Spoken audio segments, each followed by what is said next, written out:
We're shifting focus. We're getting you the first images of the Jalalabad terror attack in Afghanistan. Suicide attackers caught on camera.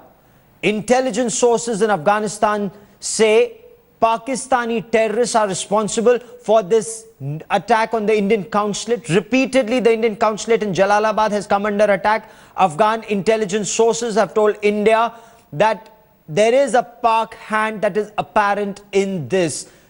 Afghan intelligence says it's not just the modus operandi, the weapons and tactics used by Pakistan-based terror groups, but there are also intercepts, movements that have now been tracked that point to a Pakistani hand. Look at these pictures very carefully. That's the terror attack caught on camera. Some of these images can be very disturbing. Even previous attacks at the Indian consulate in Jalalabad were traced back to Pakistan.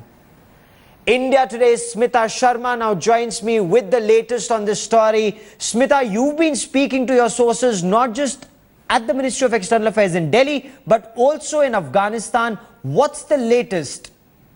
Well, Gaurav, this image can perhaps help the investigative agencies just a little bit more in trying to piece out try to sort out the pieces of the missing links really to the identification of the attackers, because the way the modus operandi seems to be pretty similar to the ones that we have seen in the recent past as well, where there's been a suicide bombing right in front of the consulate, either in Jalalabad or elsewhere, and then of course there's a gun battle that's continued for several hours with terrorists getting holed up in a safe house somewhere nearby. Last time in January, if you remember, in fact, the Islamic State had claimed responsibility, but that was taken in with a lot of skepticism. Yes. This time around, yesterday, I was also speaking to one of the former, in fact, intelligence chiefs of Afghanistan, Amrullah Saleh, yes, who happens to be in Delhi, for a current think tank conference. And he seemed to suggest that whichever be the groups, be it, of course, the Haqqani network to others, most of them, of course, have routes across the border. They are being supported and have been used as strategic assets by Pakistan. But this is, remember, these intensified, in fact, explosions and blasts have also been witnessed in Kabul and Kunar. They have been linked to the resumption of the dialogue with the Taliban, which is soon to begin, which is being led by Pakistan under US pressure, and it's soon to resume this week. But this Indian consulate coming under attack at a time when already the Pathankot attacks have derailed the India-Pakistan official talks, and the two sides, in fact, will be led by the foreign secretaries and the foreign ministers, 2 weeks from now in Kathmandu, in Pokhara, in fact, in Nepal, where they will be meeting for the SAARC Council of Ministers. So we'll have to see as to what kind of a shadow these Jalalabad attacks also now cast on that Pokhara meet. And that yesterday when you spoke to the foreign secretary, you were reporting that India has made it very clear progress and talks depends on progress on the Pathankot terror attack, the investigations in Pakistan.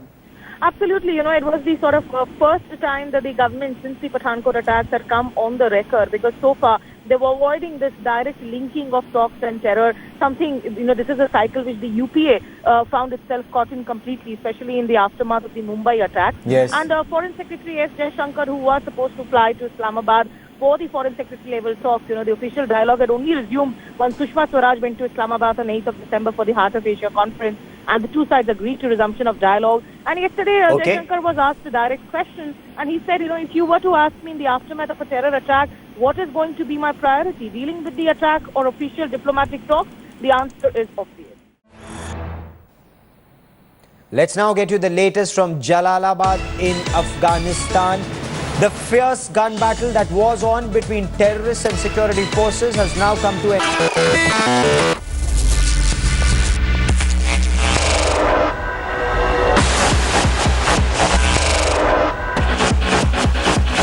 Okay guys, we have to